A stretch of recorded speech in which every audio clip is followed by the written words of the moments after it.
सोलापूर शहरातील पावसाळी पाणी साचण्याच्या समस्येवर कायमस्वरूपी उपाययोजना. 74 नाल्यांचा पर्जन्यजल नियंत्रण व आपत्ती व्यवस्थापन आराखड्यास आयुक्तांची मंजुरी. सोलापूर शहरातील पावसाळ्यातील पाणी साचण्याच्या समस्येवर कायमस्वरूपी उपाययोजना करण्यासाठी महत्त्वपूर्ण पाऊल उचलण्यात आले आहे. सोलापूर महानगरपालिकेच्या वतीने तयार करण्यात आलेल्या 74 नाल्यांच्या पर्जन्यजल नियंत्रण व आपत्ती व्यवस्थापन आराखड्यास आयुक्त डॉक्टर सचिन ओंबासे यांनी मंजुरी दिली आहे. दरवर्षी पावसाळ्यात सखल भागात होणाऱ्या जलसंचयामुळे नागरिकांचे मोठे नुकसान होत होते. यावर तोडगा काढण्यासाठी ड्रोन सर्व्हे, सॅटेलाइट इमेज आणि प्रत्यक्ष पाहणीच्या आधारे शहरातील 74 नाल्यांचे सर्वेक्षण करून त्यांना 6 बेसिनमध्ये विभागण्यात आले आहे.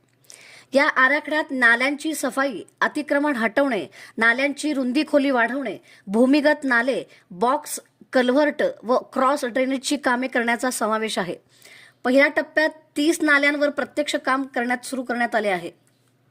आपत्ती व्यवस्थापन अधिनियमानुसार या आराखड्यास अधिकृत मंजुरी देण्यात आली असून यामुळे भविष्यातील पूरपरिस्थिती टाळण्यास मदत होणार आहे. सोलापूर शहरासाठी ही योजना शाश्वत आणि दीर्घकालीन उपाय ठरणार असल्याचे महानगरपालिकेने स्पष्ट केले आहे.